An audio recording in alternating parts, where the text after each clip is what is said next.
인류의 온갖 갈등과 전쟁, 깨어진 관계 속에서 신음하는 이 세상에 참된 평화의 왕으로 오신 예수 그리스도를 찬양합니다. 오늘 우리는 요한계시록 6장의 재앙 속에서 화평이 사라진 이 땅의 비극을 마주하게 됩니다.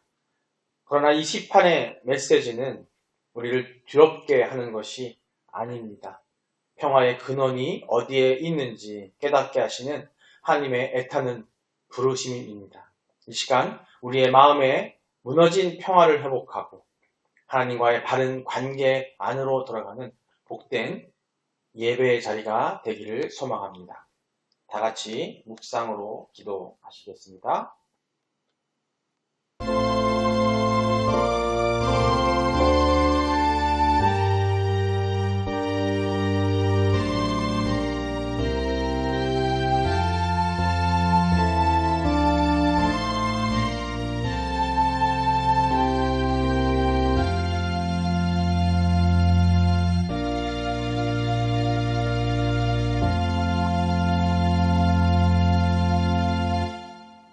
수고하고 무거운 짐진 자들아 다 내게로 오라. 내가 너희를 쉬게 하리라.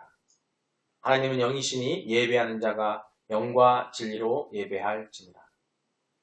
평강의 왕이신 아버지 하나님, 무더위가 시작되는 7월의 첫 번째 수요일 밤 주님의 보좌 앞으로 우리의 걸음을 인도해 주시니 너무나 감사합니다. 지금 우리가 살아가는 이 세상은 개인의 마음에서부터 가정, 사회, 나라에 이르기까지 화평을 잃어버린 채 갈등과 정복, 전쟁의 소문으로 가득 차 있습니다. 주님, 오늘 계시록의 말씀을 통해 이 땅의 모든 불화와 재앙의 근본 원인이 다름 아닌 인간의 죄로 인해 하나님과의 관계가 깨어졌기 때문임을 분명히 보게 하여 주셨어서 대중요법 같은 세상의 방법이 아니라 오직 예수 그리스도의 십자가 복음으로만 참된 평화가 임함을 깨닫고 우리가 먼저 하나님과의 화목해지는 은혜의 밤이 되게 하여 주시옵소서. 감사드립니다. 우리 주 예수 그리스도의 이름으로 간절히 기도드립니다. 아멘.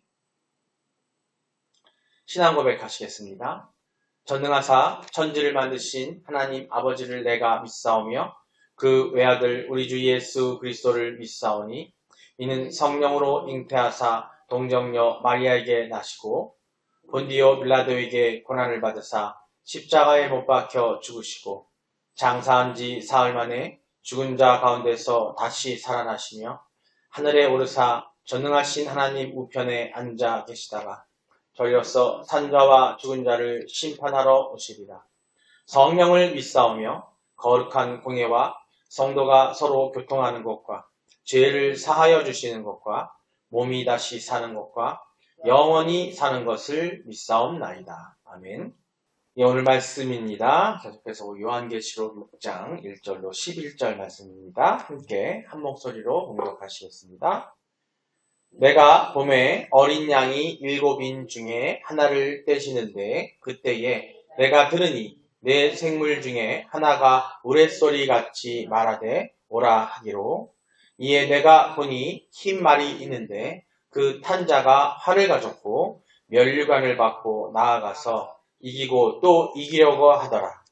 둘째 인을 떼실 때에 내가 들으니 둘째 생물이 말하되 오라 하니 이에 다른 붉은 말이 나오더라. 그 탄 자가 허락을 받아 땅에서 화평을 제하여 버리며 서로 죽이게 하고 또 큰 칼을 받았더라. 셋째 인을 떼실 때에 내가 들으니 셋째 생물이 말하되 오라 하기로 내가 보니 검은 말이 나오는데 그 탄 자가 손에 저울을 가졌더라. 내가 네 생물 사이로부터 나는 듯한 음성을 들으니 이르되 한 데나리온의 밀 한 대요 한 데나리온의 보리 석 대로다. 또 감람류와 포도주는 해치지 말라 하더라. 넷째 인을 떼실 때에 내가 넷째 생물의 음성을 들으니 말하되 오라 하기로 내가 봄에 청황색 말이 나오는데 그 탄 자의 이름은 사망이니 음부가 그 뒤를 따르더라. 그들이 땅 4분의 1의 권세를 얻어 검과 흉년과 사망과 땅의 짐승들로서 죽이더라. 다섯째 인을 떼실 때에 내가 보니 하나님의 말씀과 그들이 가진 증거로 말미암아 죽임을 당한 영혼들이 제단 아래에 있어 큰 소리로 불러 이르되 거룩하고 참되신 대주제여 땅에 거하는 자들을 심판하여 우리 피를 갚아주지 아니하시기를 어느 때까지 하시려 하나이까. 각각 그들에게 흰 두루마기를 주시며 이르시되 아직 잠시 동안 쉬되 그들의 동무 종들과 형제들도 자기처럼 죽임을 당하여 그 수가 차기까지 하라 하시더라. 아멘. 할렐루야. 그리스도 예수를 나의 주인으로 섬기는 여러분 되시기를 축복합니다. 우리 서로 인사하시겠습니다. 하나님은 당신을 사랑하십니다. 예수님이 당신과 함께 계십니다. 성령님이 당신을 이끌어 주십니다. 그래서 당신의 마음은 항상 화평합니다. 아멘. 할렐루야. 예, 오늘 말씀 우리 요한계시록 6장 1절로 11절 말씀을 가지고 함께 그 안에 담긴 하나님의 또 뜻과 또 진리의 말씀을 나누고 있습니다. 예, 사랑하는 꿈의 교회 성도 여러분, 그리고 우리 온라인 파라데우스 교회 성도 여러분, 오늘 우리는 요한계시록 6장으로 들어서면서 어린 양 예수님이 7인을 하나씩 떼시는 본격적인 심판과 환란의 환상을 마주하게 됩니다. 이미 지난 수요 예배를 통해서 나눴던 이야기이긴 합니다만 이제 6장 1절로 11절을 통해서 그 심판, 환난, 그 환상을 한번 자세히 하나씩 파헤쳐 보도록 하겠습니다. 여러분, 인류 역사를 통틀어 인간이 가장 갈망하면서도 동시에 가장 얻지 못해 신음하는 것이 무엇일까요? 바로 평화입니다. 영어로 peace. 대표적인 동물 비둘기. 항상 그걸 많이 원하는데 그 평화, 개인의 마음속 평화부터 시작해서 부부간의 평화, 또 이웃과의 어떤 평화, 나아가서는 국가 간의 평화에 이르기까지 인류는 늘 평화를 외치지만 정작 세상은 분노와 갈등, 또 전쟁으로 얼룩져 있는 것이 현실입니다. 오늘 본문을 가지고 이런 제목으로 오늘 보이시는 제목으로 함께 나눌 건데요. 같이 한번 읽어볼까요? 시작. 평화의 첫째 조건은 하나님과의 관계를 회복하는 것입니다. 오늘 보면 바로 그 화평, 평화의 화평이 사라진 세상의 비극적인 출발점을 보여주면서 우리에게 진짜 평화를 얻는 유일한 길이 무엇인지를 강력하게 우리 마음에 도전해주고 있습니다. 오늘 본문 1절부터 4절까지를 보면요. 그리스도께서 첫째 인과 둘째 인을 떼실 때에 각각 흰 말과 또 붉은 말이 나오는 장면이 기록되어 있습니다.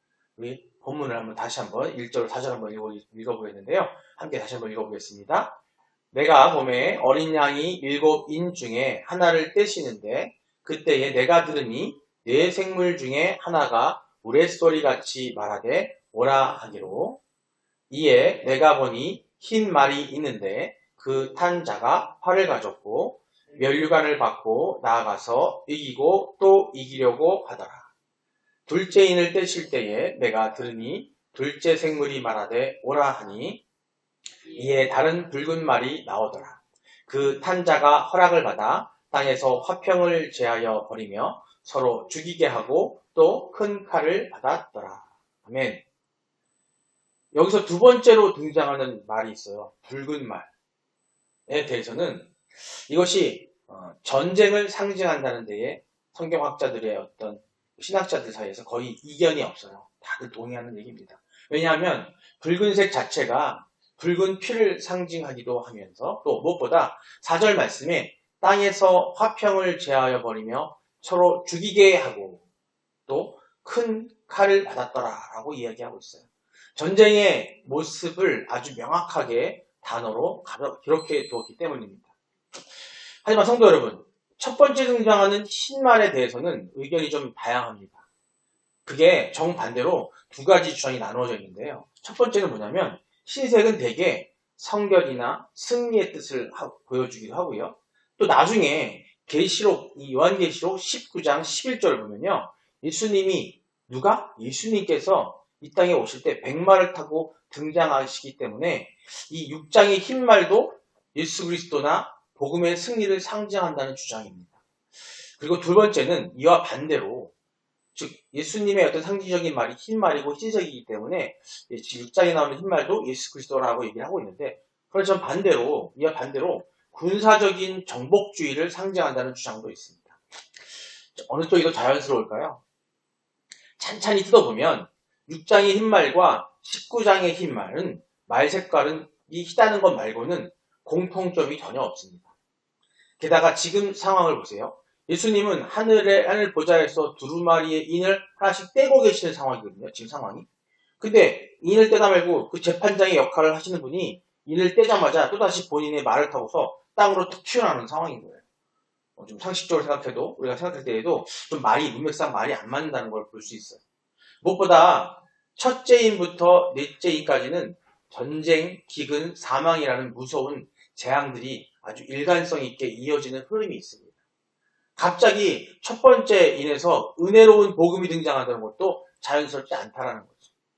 그렇기 때문에 당시 역사적 배경, 이 요한계시록이 쓰여졌던 그 상황의 역사적 배경을 보면 로마 시대에 흔히 주변 나라를 쳐부순 정복자들이 보통 백마를 타고 화려하게 행진했다는 사실, 그리고 이 백마 탄 자가 들고 있는 활이 구약 성경에서도 늘 군사력과 전쟁을 상징하는 도구였다는 점을 감안할 때에 시편이나 또 시편 여러 편을 통해서 또 예레미야서나 스가랴에서 보면은 이 말들이 나오고 있어요. 이 흰말은 군사적인 정복과 폭력주의로 해석하는 것이 훨씬 더 정확하다고 할 수 있습니다.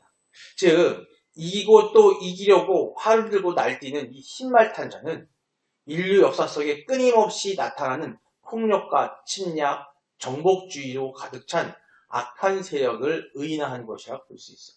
이미 이 신약의 시대에, 예수님 오신 이후의 시대에 현대사회, 근대 또 사회를 거쳐서 이런 사람들은 엄청나게 많이 등장하고 또 사라지기도 했었습니다.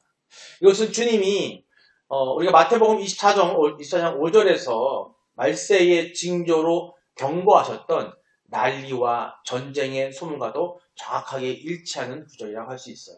우리가 마태복음 24장 5절을 같이 한번 읽어보겠습니다. 함께 읽겠습니다. 많은 사람이 내 이름으로 와서 이르되 나는 그리스도라 하여 많은 사람을 미혹하리라. 아멘. 결국 2절과 4절의 흰 말과 붉은 말은 인류를 몰고 가는 어떤 정복력, 그리고 또 전쟁과 살육을 의미한다고 할 수 있어요. 그런데 여러분, 주님의 심판이 왜 하필이면 가장 먼저 화평이 사라진 상태, 곧 칼에 의해서 전쟁과 살육으로 시작되고 있는 걸까요? 여기서 아주 중요한 영적 메시지가 여기에 담겨져 있다는 거예요. 어린 양의 심판이 전쟁과 살육으로 시작되는 이 과정은 잘 살펴보고 잘 묵상해보면 태초에 인간이 하나님께 범죄한 이후 벌어졌던 창세기의 범죄 역사 순서와 아주 소름 끼칠 정도로 정확하게 일치하고 있습니다. 그럼 우리 한번 기억해볼까요? 아담과 하와가 하나님께 범죄한 최초의 결과가 뭐예요? 가장 먼저 부부 사이에 화평이 깨졌습니다. 선악과를 먹자마자 서로 책임을 전가하면서 부부간의 평화가 사라졌습니다. 창세기 3장 11절로 12절인데요. 우리가 금요일 기도회를 통해서 많이 봤던 말씀인데 한번 읽어보겠습니다. 시작. 이르시되 누가 너희 벗었음을 내게 알렸느냐? 내가 내게 먹지 말라 명한 그 나무 열매를 내가 먹었느냐? 아담이 이르되 하나님이 주셔서 나무와 함께 있게 하신 여자 그가 그 나무 열매를 내게 주므로 내가 먹었나이다. 이 가정의 불화. 하나님이 물어보셨어요. 그거 왜 먹었어? 라고 물어봤더니 아담이 하는 얘기가 뭐냐면 제가 먹었어요. 죄송합니다. 참겠습니다가 아니라 아내의 하와가 저거 먹으라 그랬어요. 나 그래서 어쩔 수 없이 먹었어요. 핑계대고 있는 거예요. 이러면 아내가 좋겠어요? 기분이? 아마 여기 안 나왔지만 엄청 째려보고 싸움 났을 거예요. 이게 바로 불화예요. 서로 감정이 안 좋아졌을 거라는 거죠. 이 가정의 불화가 그 다음 세대에 어떤 비극으로 발전합니까? 우리가 이미 많이 배웠어요. 창세기를 이미 우리가 금요 기도회를 통해서 배우고 있고 이렇게 나누고 있는데요. 여러분 기억하실 겁니다. 바로 형이 동생을 돌로 쳐 죽이는 최초의 인류 살인사건이 났습니다. 이 또한 화평이 깨지는 사건이었던 거예요. 즉 가인과 아벨의 비극으로 이어지는 겁니다. 창세기 4장 8절입니다. 기억을 더듬어서 함께 말씀 한번 읽어보겠습니다. 시작. 가인이 그의 아우 아벨에게 말하고 그들이 들에 있을 때에 가인이 그의 아우 아벨을 쳐 죽이니라. 아멘. 그 죄가 더 흘러내려가자 이 가인과 아벨의 그 인류 최초의 형제간의 사륙, 이 살인이 더 흘러내려가서 나중에는 라멕이라는 인물을 통해서 누구예요? 자손의 라멕이라는 인물을 통해서 창세기 4장 23절과 24절을 통해서 보듯이 온 땅이 뭐예요? 상처와 죽임, 폭력과 정복, 사륙으로 가득 차게 된다는 거예요. 이미 우리 그 얘기를 배웠고 그 내용이 봤습니다. 부부간의 화평 상실이 형제간의 살인으로 또 그것이 국가와 민족 간의 전쟁과 정복주의로 번져나간 이 창세기의 타락 순서가 오늘 문제에서 본문에서 주님이 인을 떼실 때 흰 말과 붉은 말이 튀어나와 화평을 제해버리는 순서와 어쩌면 이렇게 똑같단 말입니다. 순서와 이게 어쩌면 그렇기 때문에 인간의 죄에 대한 이 죄에 대한 주님의 심판이 이 창세기 순서를 따라 화평의 상실과 전쟁으로 시작되는 것이 너무나 당연한 일이라는 거예요. 그 인간의 모습이기 때문에 결국에는 마지막 때 이것이 극한에 달하는 모습이 창세기에 인간이 죄를 짓고 이루어졌던 그런 것들 그리고 노아에게 심판받기 그 이전까지 그 과정이 지금 다시 이제 예수님 오시기 전에 심판은 또 한 번의 심판이죠. 마지막 심판 때에 그 과정이 똑같이 이루어진다는 거예요. 결국 인간은 변한 게 없다는 거고 결국 그 과정을 더 스케일만 커졌어. 물론 그때도 엄청난 큰 규모로 있었지만은 지금 그런 것들을 일어나는 것이 순서상 일어나고 있는 거고 그거를 지금 보여주고 있는 거예요. 그러므로 성도 여러분, 오늘 우리는요, 이 엄중한 환상을 보면서 아주 소중한 진리를 깨달아야 합니다.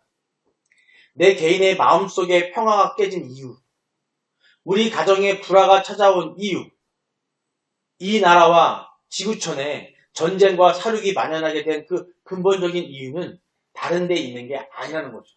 바로 인간의 죄로 말미암아 누구와의 관계? 하나님과의 관계가 단절됐기 때문에. 즉 수직적인 관계가 하나님과의 그 수직적 관계가 깨졌기 때문에 하나님과의 관계가 뒤틀리니까 사람과 사람 사이의 수평적 관계도 도미노처럼 무너져 버린 거라는 거예요. 여러분 십계명 아시죠? 십계명? 네. 십계명에서 1계명, 4계명까지가 뭐예요? 하나님과 인간의 수직적 관계예요. 그 1계명과 4계명, 10계명이라는 것이 순서대로 나오는 이유가 뭐겠어요? 1계명부터 4계명의 하나님과의 수직 관계가 온전히 이루어져야만 5계명부터 나머지 10계명까지의 수평적 관계를 이야기하고 있거든요. 부모와의 관계, 세상 사람들, 주변 사람들과의 관계, 형제들과의 관계, 이 사람들과의 사이의 관계를 말하는 건데 그 화평이 있으려면은 먼저 뭐가 된다? 하나님의 관계가 바로 서지 않으면 나머지 계명들은 의미가 없다는 거예요. 여기서 그 얘기를 하는 겁니다. 즉 하나님과의 관계가 틀어지니까 사람과 사람 사이의 수평적인 관계도 도미노처럼 그 영향을 받아서 무너져 버린다는 겁니다. 그렇다면 이 땅에 그리고 이 내 삶에 진짜 평화가 찾아오게 하려면 무엇이 먼저 해결되어야겠습니까? 지금 전쟁이 일어나고 있고 이미 우리 대한민국은 남과 북으로 나눠서 여러 가지 갈등과 그 화평이 아닌 상황을 계속 유지하고 있지만 지금 남한에서는 우리 젊은 사람들은 그 전쟁에 대한 두려움, 공산주의에 대한 두려움을 갖고 있지 않고 있지만 지금 사실은 그것이 존재해 있다는 거죠. 그리고 이 세계에 지금 주범을 알겠지만은 기분이 좋아서 월드컵을 하고 좋아하고 있는 것 같은 그런 분위기도 있을 수 있지만 저기 지금 한국에서는 내전이 있기도 하고 나라와 나라 간의 전쟁이 일어나기도 하고 화평이 깨진 상태가 한두 군데가 아니라는 거죠. 근데 그 시작이 뭐라는 거예요?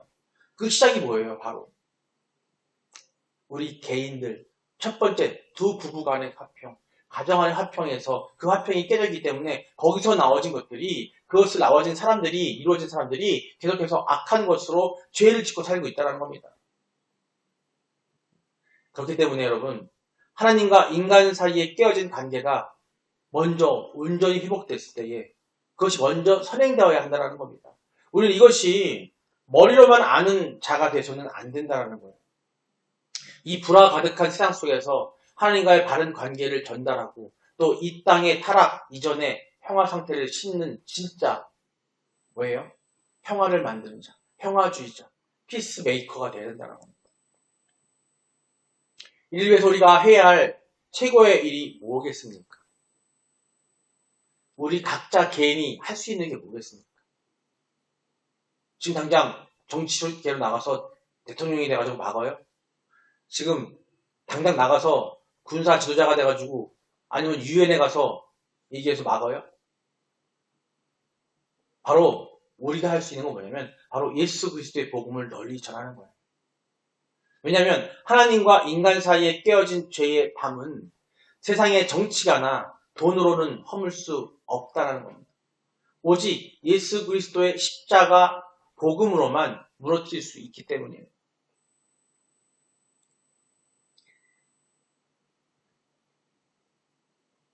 하지만 성도 여러분, 여기서 우리가 한 가지 꼭 기억해야 할 영적 현실이 있습니다. 우리가 복음을 부지런히 전한다고 해서 언제가 이 세상이 점진적으로 변해서 온전한 지상 낙원, 완전한 평화의 세상이 되는 것은 아니라는 거예요. 완전한 만약 인간의 노력과 전도로 이 땅이 완벽하고 평화의 세상이 될 수 있다고 한다면 하나님은 굳이 이 낡은 세상에 심판을 하고 멸하시고 또 새하늘과 새 땅을 다시 지으실 필요가 없어지는 거예요. 그럴 필요가 없는 거예요. 성경은 분명히 말씀하고 있습니다. 이 세상은 마지막 날이 가까울수록 갈수록 악해질 것이라는 거죠. 그래서 하나님은 이 죄악된 세상을 심판으로 멸하시고 완벽한 새로운 신천, 신지, 즉 새하늘과 새 땅을 만들 것을 약속하고 계십니다. 그렇다면 목사님, 어차피 세상은 갈수록 약해지고 결국 심판을 받을 텐데 그럼 우리가 왜 힘들게 평화의 복음을 전해야 합니까? 라는 질문이 생길 수가 있어요. 여러분, 여기에 비밀이 있습니다.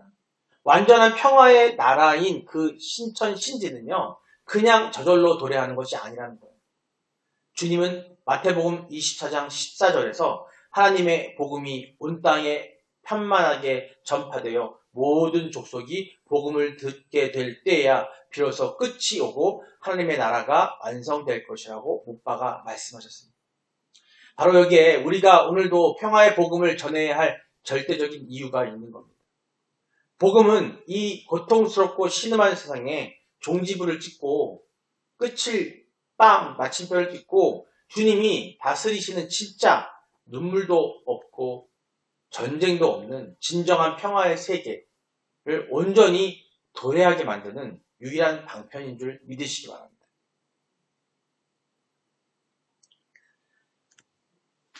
결론 지어 보겠습니다. 우리 오늘 요한계시록 6장에 첫째인과 둘째인에 나오는 흰 말과 붉은 말은 인간의 타락한 정복욕과 또 참혹한 전쟁을 상징하고 있습니다. 주님의 심판이 화평을 잃어버린 살육으로 시작되는 것은 창세기에서 인간이 범죄한 후에 부부의 불화, 형제간의 살인, 람에게 폭력으로 이어졌던 그 타락의 역사 속 순서와 정확히 일치합니다. 결국 모든 불화의 근본, 원인은 하나님과의 관계의 단절에 있다는 거예요. 그러므로 우리는 복음을 통해 하나님과의 수직적 관계를 회복하고 또 참된 피스메이커가 되어야 한다는 겁니다. 세상은 종말로 갈수록 악해지겠지만 온 땅에 복음이 전파될 때 비로소 진정한 평화의 나라인 새하늘과 새 땅이 완벽하게 도래할 수 있다. 전제가 뭐라고요? 우리가 복음을 전할 때. 그때. 그래서 우리 어떻게 해요? 끊임없이 우리는 성도로서 복음을 전해야 한다는 거예요. 평안한 마음을 가진 자로서 그 평안을 세상 사람에 전해야 되는 거예요.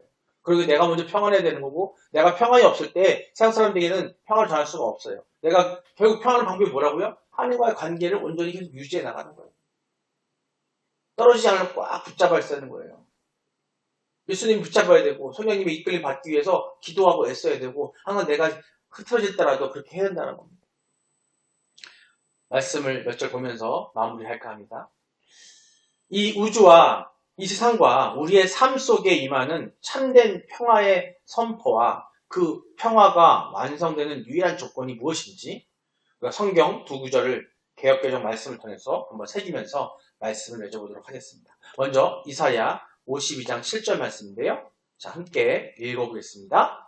좋은 소식을 전하며 평화를 공포하며 복된 좋은 소식을 가져오며 구원을 공포하며 시온을 향하여 이르기를 내 하나님이 통치하신다 하는 자의 산을 넘는 발이 어찌 그리 아름다운가. 아멘. 선지자 이사야는요, 진정한 평화의 시작이 어디서 오는지를 지금 이야기하고 있는 거예요. 그것은 바로 세상의 가짜 권세들이 무너지고 내 하나님이 통치하신다라는 영적 주권이 선포될 때라는 겁니다. 흰 말과 붉은 말이 날뛰며 화평을 제해버리는 절망적인 역사 속에서도 하나님이 내 인생을 다스리시고 이 우주를 통치하신다는 복음을 신뢰하고 믿고 그 관계를 회복하는 사람이 발걸음이 가장 아름답고 복된 평화의 통로가 된다고 이야기하고 있는 거예요. 다음 말씀인데요. 골로새서 1장 20절 말씀입니다. 자, 함께 읽겠습니다. 그의 십자가의 피로 화평을 이루사 만물 곧 땅에 있는 것들이나 하늘에 있는 것들이나 그로 말미암아 자기와 화목하게 되기를 기뻐하심이라. 아멘. 사도 바울은 인간의 죄로 인해 단절되었던 수직적 관계, 하나님과의 관계가 어떻게, 예수님, 주님과의 관계가 어떻게 회복되는지 그 근본적인 해답을 가르쳐 주고 있는 말씀이에요. 세상은 조약돌이나 어떤 조약이나 세상 간의 조약, 약속, 어떤 외교력으로는 화평을 만들려고 하지만 참된 평화는요, 오직 예수 그리스도의 십자가의 피로만이 성취가 된다는 겁니다. 주님은 그 피로 하나님과 우리 사이의 담을 허물시키기 위해서 또 허물어 주시고 또 땅에 있는 것들과 하늘에 있는 만물이 하나님과 완벽하게 화목해지는 대평화의 문을 열어주신다는 거예요. 십자가만이 깨어진 관계를 고치는 유일한 그 열쇠라는 것을 여러분 기억하시기 바랍니다. 예, 이런 진리를 우리가 삶 가운데 어떻게 적용할까요? 먼저 우리는 수평적인 인간관계를 풀기 전에 수직적인 하나님과 관계를 먼저 점검해야 된다는 겁니다. 가정에 불화가 있고 이웃과 직장의 갈등이 찾아올 때 사람을 원망하며 싸우지 마시기 바랍니다. 내가 누군가 때문에 싸우고 있고 화평이 없고 갈등이 있을 때에 그 화평이 깨진 근본 원인은 하나님과의 수직적 평화가 흔들렸기 때문이라는 거예요. 상대가 됐던, 내 아내가 됐던, 내 가정이 됐던 간에 다른 사람을 보는 것이 아니라 내가 하나님과 관계가 너무 소원하지 않았나? 내가 하나님과 관계가 너무 온전치 않았기 때문에 이런 게 아닌가를 돌아보셔야 한다는 거예요. 분명한 건 그것은 내가 그 문제가 있다는 것을 먼저 이해를 하셔야 되고 그 수직적 평화가 흔들리지 않도록 해나가야 된다는 겁니다. 그래서 하나님과 관계를 먼저 회복하시기 바랍니다. 내가 하나님과 회복해질 때 얽혀있던 모든 인간관계의 실패, 그런 것들이 다 해결해 나갈 수 있다는 거예요. 평화로이 풀리게 될 줄 믿으시기 바랍니다. 어린이 아이들이나 또 나이가 있는 사람들이나 성도로서 살아오신 여러분들, 하나님과 말씀하신 사람들 아마 느끼겠지만 우리가 누군가와 갈등이 생기고 문제가 발생했을 때 가만히 기도하며 묵상하며 말씀을 읽고 돌아보세요. 내가 하나님과의 관계가 소원해지지 않는가? 내가 예배에 집중하지 않았는가? 내가 혹시 기도하지 않았는가? 내가 하나님 말씀을 보는데 등한시하지 않았는가? 내가 묵상하는데 등한시하지 않았던가? 내가 어떤 일을 할 때에 내가 하나님께 물어보고 하나님께 기도하면서 그 결과를 물어보고 않지는 않았는가라는 그 생각을 먼저 해볼 때 분명한 건 그렇게 하지 않을 때 우리에게는 분명히 문제가 발생한다는 겁니다. 두 번째 뭐냐면 우리가 삶의 자리에서 화평을 심는 진짜 피스메이커, 그 화평을 우리가 갖고 있다면 이제 내 안에 화평을 갖고 있고 화평할 수 있는 사람이 될 수 있다면 우리는 뭐가 되냐면 이제 나 혼자가 아니라 다른 사람들에게 그 평안의 마음을 전할 수 있는, 복음을 전할 수 있는 그런 피스메이커가 되어야 된다는 거예요. 죄인들의 특징은요, 우리 성경에 나오는 라멕처럼 이기고 또 이기려고 칼을 휘두르고 상처를 주는 것입니다. 우리 봄내 꿈의 교회, 또 우리 파라다이스 교회 성도들은요, 가는 곳마다 거친 세상의 논리를 거부하고 예수님의 마음으로 온유와 용서를 심는 평화의 통로가 되어야 된다는 거예요. 우리가 갈 때는요, 어디 가든지 간에 쨍쨍거리고 싸우는 것이 아니라 웃음과 용서와 활짝 피는 모습들이 여러분이 가는 곳에 마치 악한 것들이 그냥 홍에 갈라지듯이 없어지는 저처럼 그런 여러분이 되셔야 된다는 거예요. 싹 사라지고 시들었던 꽃들도 활짝 피어날 정도의 그런 하나님의 사랑이 전해질 수 있는 그런 여러분들이 되어야 된다는 겁니다. 자, 세 번째는 참된 평화의 나라, 신천신지, 즉 새하늘과 새 땅을 소망하여 복음의 증인이 되기 바랍니다. 두 번째 얘기가 같은 얘기지만요. 이 세상의 환경운동이나 정치는요. 임시방편이라는 거예요. 인류의 모든 눈물과 전쟁을 끝내는 유일한 길은 복음이 온 세상에 전파돼서 주님께서 새하늘과 새 땅을 열어주시는 것밖에 없다는 겁니다. 우리가 아무리 노력한다고 해도 환경운동을 한다고 해도 전쟁하지 말자고 해도 우리가 오염 방지하자고 해도 완벽하게 할 수가 없는 거예요. 그 완벽함이라는 것은 주님께서 우리에게 열어주시는 방법밖에 없다는 겁니다. 내 가족과 이웃에게 평화의 복음을 전하는 전도자가 됨으로써 그 복음이 빨리 온 세상에 전해져야 한다는 거예요. 그러면 우리 한 사람 한 사람이 보는 사람마다 복음을 전해야 되고 하나님을 전해야 되고 말씀을 전해야 되고 그러기 위해서 우리가 평화로운 마음을 갖고 있어야 되는 거예요. 그 평화만을 어떻게 갖고 있는다고요? 하나님 관계가 우리가 항상 온전함을 갖고 유지하게 되면은 그 평화로운 마음이 얘기하지 않더라도 전해질 수 있다는 겁니다.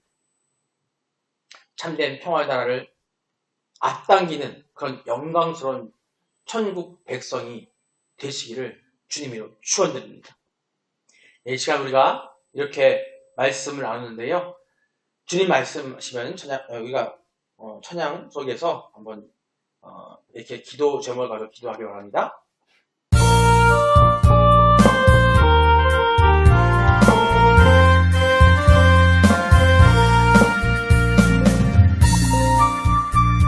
네, 이렇게 이런 제목으로 드렸으면 좋겠습니다. 먼저 깨어진 수적 관계를 회복하게 하고 회개하게 하고 또 나와 하나님과 참된 평화를 누리게 해달라고 기도하기 원하는데요.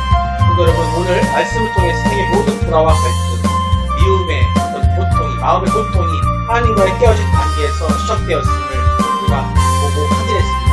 이 시간 먼저 내 삶을 돌아보며 회개하시기 원합니다. 입술로는 주님을 부르면서도 내 저격대로 살며 하나님과의 화평을 깨뜨렸던 죄를 용서해달라고 기도하시고요.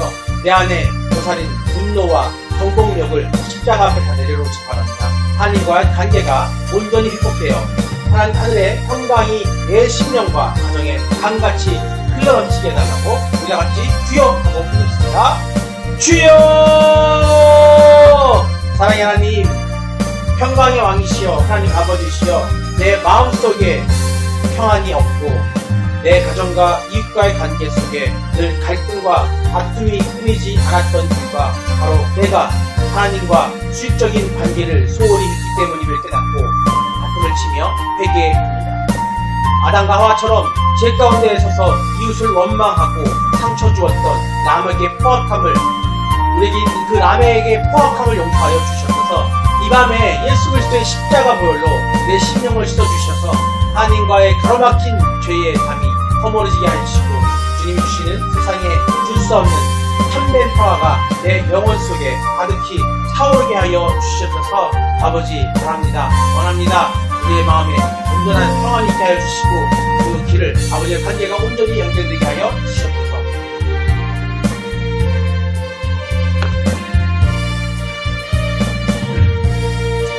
두 번째 기도할 때 우리 교회가 이 어두운 세상 속에 평화를 전하는 거룩한 통로가 되길 기도하시기 바랍니다. 우리가 살아가는 춘천지역과 우리의 일터, 우리 가정에 싸움과 분열이 가득합니다. 주님, 본래 교회, 파라데우스 교회의 모노프라의 모든 번석들이 가는 곳마다 칼을 휘두르는 자가 아니라 복음으로 화평을 심는 사랑의 완성자, 피스메이커가 되게 하여 주시옵소서 기도하시고요. 우리가 전하는 복음을 통해 깨어진 가정들이 살아나고 하나님과 화목해지는 구원의 역사가 들불처럼 일어나게 해달라고 우리 같이 주여 한번 부르고 기도하겠습니다. 주여! 만군의 여호와 하나님, 우리 본래 꿈의 교회 성도들, 또 온라인 파라데우스 교회를 통해서 함께하는 모든 성도들, 이 마지막 시대에 화평을 잃어버린 세상 속으로 보내시는 평화의 군대로 삼아주심을 너무나 감사드립니다. 우리가 일터에서, 가정에서 이기고 또 이기는 세상의 정복력을 버리게 하여 주시면서 오히려 예수님처럼 먼저 낮아지고 용서하며 사랑을 베푸는 피스메이커들이 되게 하여 주시옵소서. 우리가 진행하는 모든 사역과 다음 세대 교육을 통해 이 땅에 우리 바다를 넘는 같이 여호와를 아는 복음의 지식에 충만해지게 하시고 깨어진 심령들이 주님의 십자가 앞으로 돌아와 온전한 대평화를 누리는 역사가 일어나게 하여 주시옵소서. 아버지여, 이 역사가 있을 줄 믿습니다. 우리를 사용하여 주시옵소서. 우리가 그 주인공이 되게 해주시고 그 앞에 나가면서 아버지 속히 주님 오실 그날을 고대하면서 나가는 우리가 되게 하여 주시옵소서. 아버지여, 감사드립니다. 아버지 감사드립니다. 마지막으로 인생의 혹독한 대환이라는 시대를 지나며 미움과 그런 지나며 미움과 육신의 마음과 육신의 평화가 잃어버린 우리 환우들과 고난받는 지체들 위해 기도하기 바랍니다. 모든 질병의 고통과 경제적 위기, 깨어진 관계 때문에 고통과 재단 아래의 순교자들처럼 어느 때까지니까라고 눈물을 흘리며 탄식하는 그 지체들이 있습니다. 언제까지입니까? 내가 언제까지 해줍니까? 라고 울며 슬퍼하고 힘들어하는 두려워하는 공포에 떠는 사람들이 있습니다. 내 주제이신 하나님, 이 시간 능력의 손으로 임하셔서 그들의 기도를 긍휼로 담아주시고 택하신 자들을 위해서 환난의 날을 감사하겠다는 그 자기 약속을 성취하여 주시옵소서. 기도하시며 질병의 쇠사슬을 끊고 참된 평강의 자유를 베풀어달라고 그 지체의 이름을 각자 마음속으로 되새기면서 부르짖으면서 기도합니다. 우리 다같이 주여 한번 부르고 기도하겠습니다. 주여! 거룩하고 참되신 대주자 하나님이시여, 극심한 육신의 통증과 마음의 상처, 척박한 삶의 문제로 인해 재단 아래의 순교자들처럼 어느 때까지니까 눈물로 호소하는 우리 성도들 불쌍히 여겨 주시옵소서. 주님은 택하신 자들의 부르짖음을 결단코 외면하지 않으시고 환난에 또 그 기한마저 통제하시는 전능자이심을 우리는 믿고 있습니다. 이 시간 고통받는 지들의 병상 위에 임하셔서 세상이 줄 수 없는 왕의 평강으로 그들의 마음을 지켜주시옵소서. 모든 암세포의 연약함의 저주가 예수의 이름으로 떠나가게 하여 주시옵소서. 고통의 날들이 감하여지고 속히 완벽한 치유의 안식을 얻어 다 함께 주님의 보좌 앞에서 기쁨의 새 노래를 부를 수 있게 아버지 우리를 도와주시고 함께하여 주시고 우리의 마음에 강건함을 주시고 오직 주님과의 관계를 지속적으로 이어나갈 수 있는 그런 지혜를 허락하여 주시옵소서. 아버지 감사드립니다. 아버지 감사드립니다.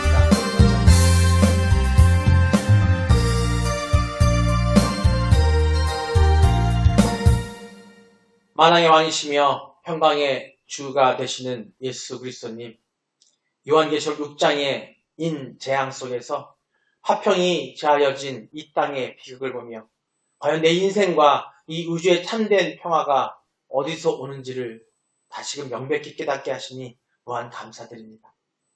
세상은 군사력과 물질로 평화를 구축하려 하지만 한인과의 관계가 회복되지 않는 한 그것은 잠시 잠깐의 대중요법일 뿐임을 결국 그 정복과 전쟁의 재앙으로 끝날 수밖에 없음을 이 시간 고백합니다. 주님, 우리 봄내 꿈의 교회 또 파라데우스교회 모든 성도들이 이 세상의 가짜 평화에 속지 않게 하시고 날마다 십자가 앞으로 나아가 하나님과의 수직적 화평을 가장 먼저 굳건히 세우게 하여 주셨어서 그래야 우리가 밟는 땅마다 불화와 경제의 칼을 내려놓는 온유와 용서로 화평을 심는 진짜 피스메이커들이 되게 하여 주셨어서 주님 다시 오셔서 눈물도 아픔도 없는 영원한 새하늘과 새 땅을 열어주실 그날을 소망하며 부지런히 평화의 복음을 전하는 선교적 삶을 살게 하여 주셨소서. 오늘 밤 성도들이 눈물로 흘린 금향로의 모든 기도를 들으셔서 환우들의 육신을 고치시고 가정에 묶인 빗장을 풀어주실 줄 믿사오며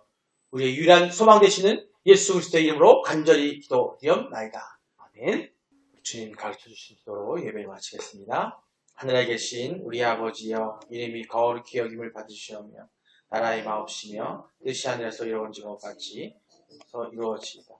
오늘날 우리에게 일용할 양식을 주시옵고 우리가 우리에게 지진 자를 사하여 준 것 같이 우리의 죄를 사하여 주시옵고 우리를 시험에 들게 하지 마시옵고 다만 악에서 구하시옵소서. 그 나라와 권세와 영광이 아버지께 영원히 있사옵나이다.